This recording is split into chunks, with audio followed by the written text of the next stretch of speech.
psychic reads. I'm going to be doing a channel for the Idaho 4. My name is Aaron Harris. I'm a medium, healer, and I also practice psychopomp work, which is a symbiotic relationship of healing through grief with spirit and also earth plane loved ones here. So before I begin, I really want to take a moment to acknowledge something very important involving this case. This case involves the loss of 4 young lives, 4 young adults, friends, siblings, family members, students, and loved ones whose families continue to navigate the unimaginable grief every single day. The pain and grief, mystery and love that rippled Moscow, Idaho, and surrounding communities on November 13th, 2022, and onward. This challenging part of connecting with spirit for me and being able to channel them thoroughly and listen to their messages of healing, who knew them and know that they are still with them and helping them heal in their daily lives to live life to the fullest through their grief, where their lives were tragically taken. My intention with this video is not to sensationalize tragedy, create fear, or claim absolute truth with spirit. As a psychic medium and also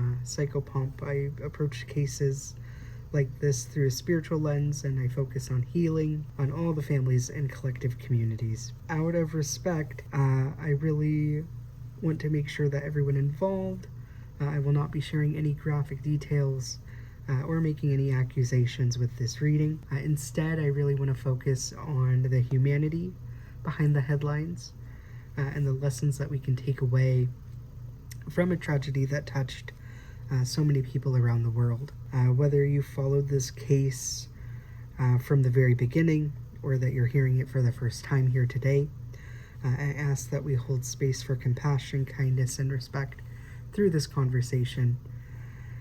Please remember that behind every headline there are real people, real families, and real grief, especially if they also might be seeing the comments, so please keep it respectful. With that being said, let's talk about the Idaho 4 case through the eyes as a psychic medium, as my work as a healer, psychopomp, and medium.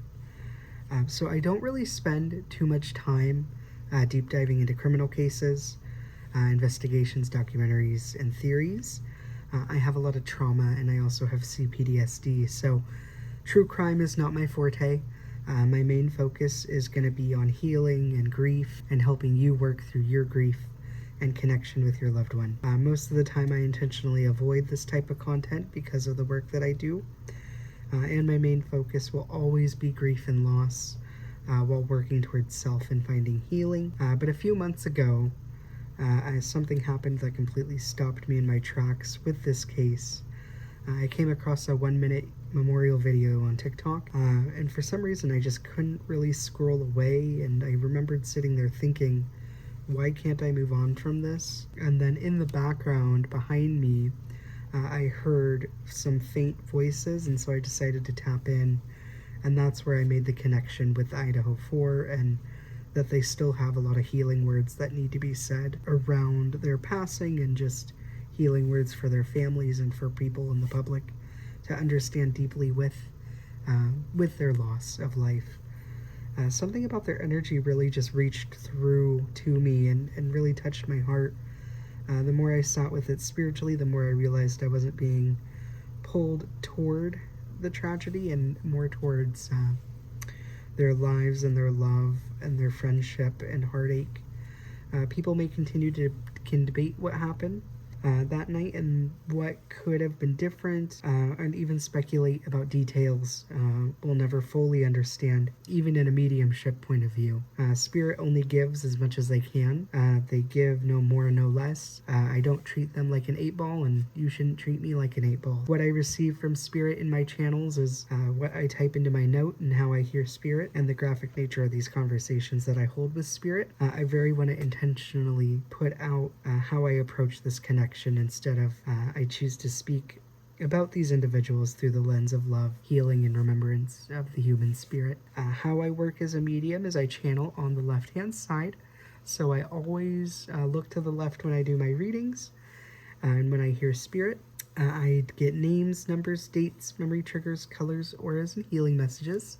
I also get automatic typing. It's how I automatic write. So if you've seen mediums who scribble or type or write things out, for me, I like to type.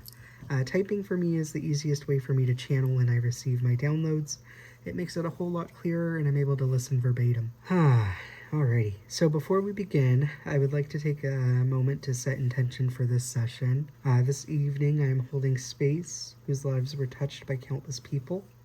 This session is not intended to investigate, prove, or solve anything. It is not meant to replace facts, evidence, or legal process. My process and purpose here is to simply create a sacred space where love, healing, remembrance, and spirit may come forward, and if it serves your highest good to be able to speak, you may, and energies of compassion are more present here today. To the souls connected with this story, if you wish to step forward and share your presence, your words, your love, your memories, or even your healing words with those watching, you are welcome to continue and be in this space as well. To family, friends, and loved ones who continue to carry grief, may this session bring you immense amount of comfort where comfort is needed, peace where peace is possible, and reminders that love continues even after physical life. As always, I enter this connection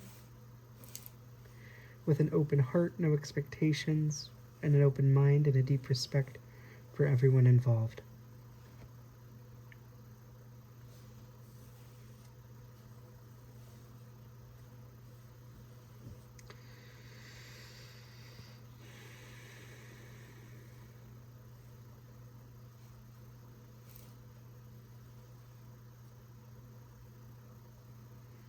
Beautiful, beautiful. So thank you again to Kaylee, Ethan, Xana, Madison for being here today. So I'm going to continue by typing out what I hear on my left-hand side. First, I'm going to see about a group session here, and then we'll break into individual moments, and then we'll allow Spirit to lead naturally.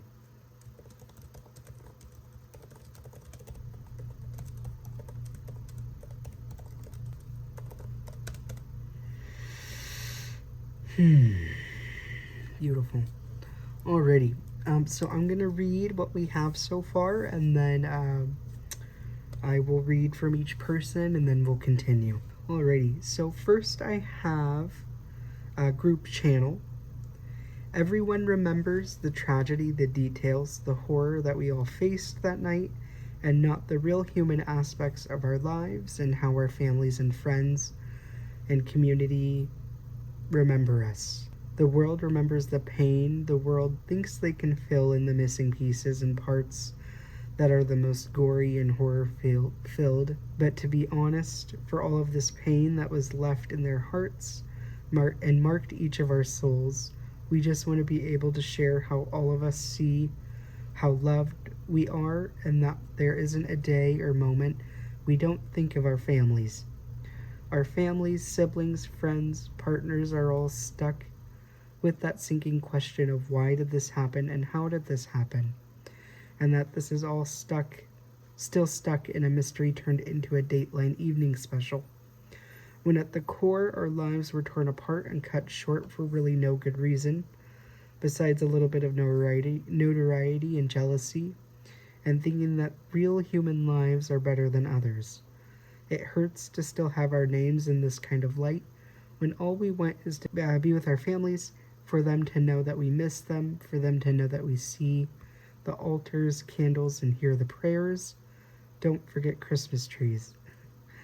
We are all wanting peace in this way, and that we can spare the gore and details. It has been such a skeptical, and we want to be able to be heard. We don't want to talk about that night, but that our families know that we are together on this side of things. We crossed that threshold together. One by one, we saw it coming and held on to hope. And in that hope, we got to come back together as a group, as a friend group, and now even closer as family. That we want our families to remember the moments we all shared, and at the core, how loved we know we all are. That no amount of anger, no tension, no pain can keep us all apart, even if physically they tried. We're able to share this in a way that we love them, we miss them, and we are still visiting their physical worlds, dreams, passions, and share our love in so many different ways every day. This won't bring us back, but it changed our voices back even for a moment. So that is the first group channel with them all. Their voices kind of overlapped a little bit too, so I was able to hear tones of voice for each person, but it also sounded layered.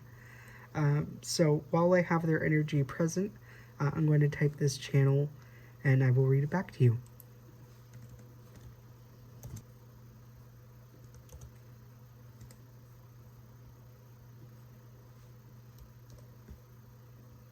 So first I have from Xana. I want my mom, stepdad, and dad to remember how strong I am and that my light has never faded, that I thank them for thinking of me since I left their world.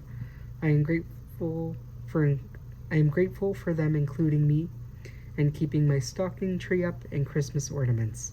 It's all the little things they still do for me, and that I will always be a fighter and do what needs to be done. I don't want them to feel that my last moments were in fight or flight mode. When I saw Ethan, we both realized how bad this was. I just want them to know I have been able to sit with this for the longest time. The trauma, the pain, the fear, I haven't let that hold me back in being able to find peace here. I am still with you all, and I hope you know how loved you are. I am still here, Mom and Dad. I am always here with Ethan by my side, Mads, and Kaylee. We've been able to find peace. I don't like to go into those last moments, and that's what makes doing these so difficult. The trauma and the repeating of everything is stuck, and it just brings up such horrible triggers for my family and self included. Bring up this or talk about those final moments, but only that my family knew how strong we had to be to try to pull out of this. I love you and thank you for listening. And then next I have from Ethan, I have my dad. The message I just want to share is for my dad and how loved he is. I hope that he knows his son is always calling home, and that the good Lord showed me a lot of love and patience, that he can still restore his faith in my life, humanity. And I know mine was taken, but Dad, I love you so much, and I'm here. I'm always here. I've got Xana by my side, and we visit them often. I miss my mom, brother, and sister so much. Triplets, 3 of us. Please tell them to keep smiling like I'm smiling. Xana, Mads, Kaylee, we are all okay here and have found a lot of strength in our number, that I did what I could to protect Xana. Realized the magnitude of how bad this was for us. I only remember a scream and fighting noise, and I knew I had to do what I could to protect her. I really want my family to know that I am sorry and that I felt like I didn't do enough. I never knew I had this type of fight in me, but I had to protect Xana. I did what I could to help stop the worst from happening. I love you so much. And then the next channel here is going to be from Madison. From Madison I miss them so much, and I'm only a phone call away. I want them to know I got my girls. I know they are still waiting for a miracle and my text to come through. I hope this phone call reaches their hearts and that they know I'm still calling just to say hi and I love you. That I'm still and always will be a daddy's girl and I love him so much. I wasn't supposed to be away this long and don't want him to worry about me. I am okay here and I still have my Kaylee. I'm still celebrating all of the missed moments. I haven't missed one. I look back on my jealousy and trust, where I went wrong and how I could have fixed it. I know we made mistakes and should have been more clear-minded, mature, and made better choices, but we got so used to being the party house, it was hard to say no. I had to sit with this for a long time and be able to continue to live my life, even in spirit, how my parents and sister would have want me to live. I tried to be and do the best and show love and kindness wherever I was on the earth plane, and I want that to be shared and continued. And then lastly, I have my connection here with Kaylee. Everything was so broken for so long. My sisters and brothers know this feeling.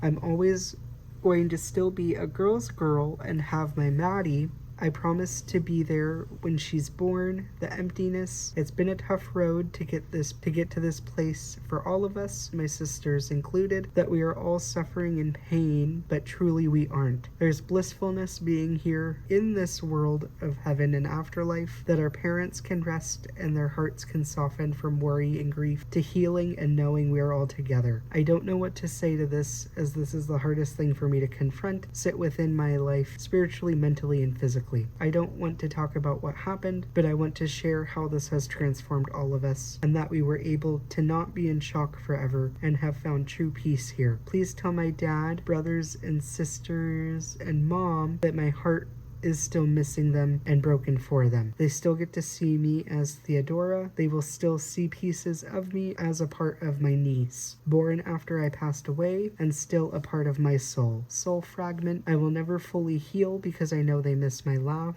spark, and I was the light for them when things got so heavy. I just miss them so much. And that is the end of the individual channels. I do have one last group channel as well.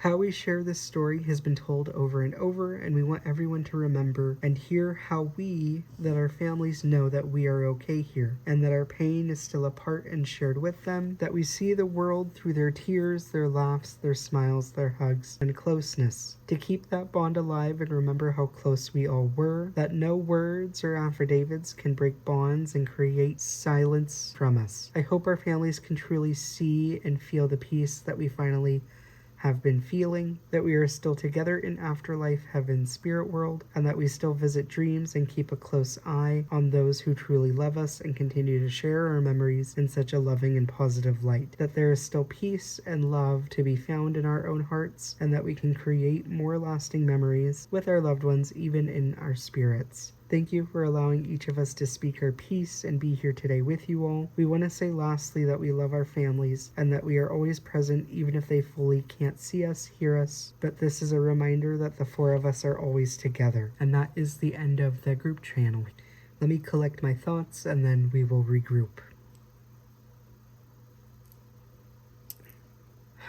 When I first started the Idaho 4 case, one thing that immediately stood out to me was the overwhelming feeling of shock, but not just from the families and not just from friends, but from the entire country and the world. That there are some cases that become news stories, and then there are cases that stop people in their tracks, and this is unfortunately one of those cases. People who had never stepped foot in Idaho felt emotionally connected to this tragedy, where parents saw their children and college students saw their peers and saw themselves. Friends saw their own friendships reflected back at them. And I think that this is why this case has impacted so many people and so deeply, because it has shattered the belief that life will always go according to plan. And I kept coming back to one thing, that these young people were still living their lives and making memories and going to school and spending time with friends and really planning for their futures and doing all the things that young adults do and should be able to do. Spiritually, this is what feels the most clear to me. It's not the crime itself, but it's the life that existed before it. And I think sometimes when cases become highly publicized, victims can unintentionally become known for only the way that they pass away and that they have died. But when I look at this case, I don't think about the headlines first. I really think about the friendships, and I think about the laughter and the family dinners and the future dreams that were still being built by these four young people. And honestly, I think that's the part for me that's the most heartbreaking. And one thing that just keeps standing out is that there is an immense amount of love surrounded with all of them. You can see it in the way that their friends speak about them, and you can see it in the way that their families continue to honor their lives. You can see it in a completely different way with complete strangers, where they still remember their names years later. And when someone is deeply loved and that love continues long after that they are gone. As a medium, I often tell people that grief is simply love that has no place to go. And the amount of love connected to this case is enormous. You can feel it and see it when you connect with them, and I believe that is one reason that people continue to follow this story even here in 2026. It's not necessarily the fascination by tragedy, but I feel that it's because that they are connected to the humanity behind it. Something else that I really noticed with following this case was that the overwhelming search for answers, and people wanted explanations, and people wanted certainty. People wanted to understand how something like this could happen. And while, some answers can provide clarity, I don't feel that they always can provide healing. And that is like one of the hardest lessons that grief can teach us, and that sometimes understanding what happened does not make that pain disappear, and that sometimes closure is not a single moment, and sometimes healing can become lifelong journeys. And I think many families connected to this case know that the reality better than anyone. As I close out this conversation of listening to their channels and giving my words here, I want to bring back the focus of what truly matters. 4 lives were lost and 4 families were forever changed. Countless people continue to carry the weight of this tragedy. And my hope and my sincere, deep hope is that when people think about the Idaho 4, they remember more than the headlines. I hope that they remember the friendships, the love, the dreams, and the lives that touch so many people. So please keep the comments section respectful and compassionate. Behind every case are real families, real friends, real loved ones, real grief, and real people who deserve to be remembered with dignity. Sending love to everyone affected by this tragedy. And thank you for being here with me today. And my heart goes out to Moscow and surrounding communities who were affected. Thank you for being here and listening to my channel. Thank you.